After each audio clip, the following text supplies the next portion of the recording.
Mahal ka dahil magagamit ka.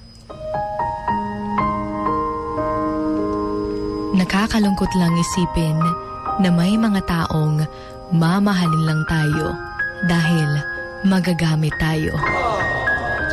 Yung sasabihin niya sa'yo na ikaw lang at wala nang iba. Pero pag iba naman ang kanyang kasama, sasabihin niyang hindi kanya talaga minahal simula pa nung una.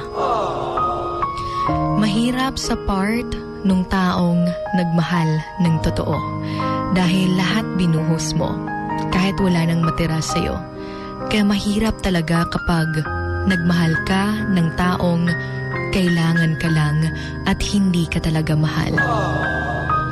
Dahil hanggang sa mga magagamit ka, ay gagamitin ka talaga hanggang sa maubos.